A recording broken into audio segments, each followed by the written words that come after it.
Criticising WWE for a perceived neutering of their programming has been a favourite pastime of many a wrestling fan over the past few years. It all went wrong when they became PG in 2008, they'll sound off in the comments section, usually alongside 5 people claiming to be first, good one, and others saying I'm their favourite Adam by far. Alright, one of those statements may have been a bit untrue, but I'll tell you something that is true. Ever since its premiere in 1999, SmackDown has actually been rated TV PG. Yes, even at the height of the Attitude Era, WWE had a show with the same basic rating as what they use now. And as you can imagine, they contravened it more than once. In fact, ever since the official change, WWE shows have been littered with occurrences that aren't strictly PG, and in some cases, not even close. I'm Adam Wilborn from What Culture, and these are 10 extreme WWE moments you didn't know were PG. But before we begin, don't forget to subscribe to stay notified. Ding, ding, done. Number 10. Jamie Noble, Nydia, Billy Gunn and Tori Wilson have an orgy. In 2003, back when the women's revolution, trademark, was just a twinkle in Stephanie's eye, Tori Wilson was the lucky diva chosen to get the Playboy photo spread. For 13-year-old me, this was all my Christmases coming at once. Nydia, on the other hand, then storyline girlfriend of Jamie Noble, was very jealous and so naturally decided to get even in the ring. Amidst all that nonsense, Noble inherited a huge fortune with which he attempted to buy Tori's non-managerial services, if you know what I mean. She refused, but apparently her consent was the concern of the company, which put it on the line in a match which Noble won. Is this okay? When it came time for Noble to cash in his winnings, Nydia and Billy Gunn got involved, one thing led to another, and they all somehow ended up in bed together. Yes, as much as this sounds like adolescent fan fiction, it actually came from the pen of a paid writer. Number 9. John Cena pees on a grave. Before The Undertaker vs John Cena was anything like a Michael Cole dream match, the pair had a run-in whilst the latter was still pulling the arrogant rapper shtick. To prove he wasn't spooked by the Phenom, then he literally pissed on someone's grave. Jesus, we've still got 8 more entries to go. Number 8. The Rock and Rikishi tried to end the Kiss My Ass Club. Vince McMahon's Kiss My Ass Club, or as we call it here at What Culture, initiation. After William Regal joined the club of his own volition and Jim Ross was forced in, The Rock decided it was time for justice to be served. He tricked Vince into thinking that he would be joining Trish Stratus's version of the club. But, swerve! It was a different blonde bombshell that came out in the form of Rikishi, who made sure to give himself a giant wedgie before shoving his arse directly into his boss's face. PG! Number 7. Dawn Marie marries Al Wilson. A hat-trick for SmackDown in 2003, and this one may well be the worst. Right, I'm just going to tell you what happened as quickly as possible because I've paid for a lot of therapy to remove this from my memory.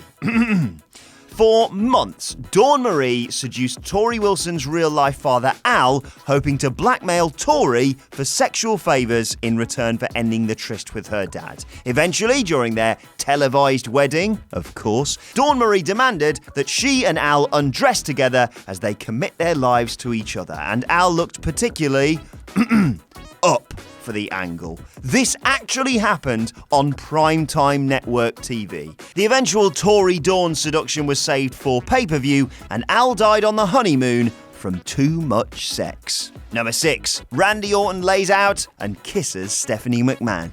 Having feuded several times before, Orton and Trips needed an edge to really put their WrestleMania 25 program, and don't get me started on how anniversaries work, over the top. That edge came courtesy of Stephanie McMahon. One night on Raw when Orton, Cody Rhodes and Ted DiBiase Jr. Member Legacy? Oh, I remember. Oh, member Legacy? Hey, you remembers Legacy? I remember. Were beating down the game, his spouse ran out begging for mercy. So Orton decided to attack her instead. Triple H could only watch as the Legend Killer not only attacked his wife, but kissed her on the lips while she was unconscious. It was an awesome angle to build up WrestleMania, that went well, but clearly well beyond the remit of PG. Number 5. Good guy Triple H breaks into bad guy Randy Orton's house. But before Mania, Triple H had to turn the tables on Orton. And so, when he broke into their fucking house with his trusty sledgehammer, understandably, the Ortons hid. Trips found Orton's wife Samantha, and whilst not going as far as Orton did with Steph, he still scared the shit out of her and demanded to know where her husband was in a budget version of the Austin Pillman gun angle. Randy showed up, there was a brawl, Triple H was arrested, and that was the end of the show. Don't forget, Triple H was the good guy here, folks. He broke into a wrestler's house and intimidated his wife. Number 4. The Gravy Bowl match. Before the company caught up with the rest of the 21st century, and they took their sweet time about it, Thanksgiving 2001's edition of SmackDown saw Trish Stratus defend her Women's Championship against Stacy Keibler in a Gravy Bowl match. It was exactly what you'd expect. An excuse for catfight spots, women in soaking wet clothing, and Jerry the King Lawler being just the worst. Imagine if your uncle came round for Thanksgiving and just openly masturbated at the dinner table. That. Then again, perhaps a wet t-shirt contest is classed as PG when it's achieved with beef stock. Number 3. Matt Hardy confesses to repeatedly trying to kill his brother. For several weeks in 2009, Jeff Hardy's life was made a living hell. His pyro went off in his face, he fell down some stairs at an arena, and his trailer burnt down, taking the life of his dog in real life.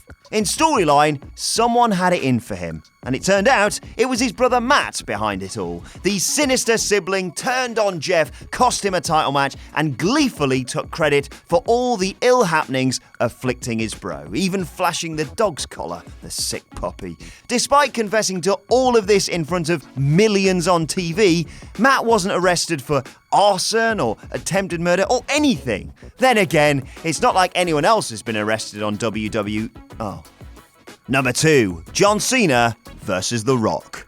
WrestleMania 27 had possibly the strangest build-up to a modern WrestleMania imaginable. Sod the main event pitting WWE champion The Miz against John Cena, they said. Let's focus on Cena's interaction with guest host The Rock because they've got a match in over a year to promote, and it'll only happen twice in a lifetime. Not once, twice. To help cook the bun, Cena reprised his rapping promos, and though he didn't piss on a grave, thankfully, he had some very caustic rhymes reserved for The Rock, telling him he'd give him a pearl necklace, not to go racing to Witch Mountain because Rock's mountain is Brokeback, and that Rocky spends his time in a bowling alley polishing Cena's balls.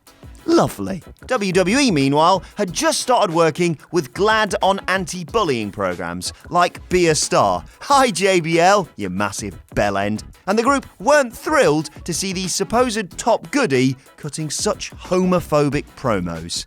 They soon stopped. Number 1. Mark Henry, sex addict. In 1999, Mark Henry had a problem. He was a sex addict. All day, all night, sex was the only thing on his mind. We've all been there, right, lads? His compulsive desires led to him getting sexual favours from China's friend Sammy, who turned out to be a man in drag. And that's funny because he's got a dick. Get it? That was seemingly the last straw for Big Mark, who turned to therapy. So, the therapist asked Mark about his first sexual experience. Buckle up. He explained that it happened when he was 12 years old with his sister.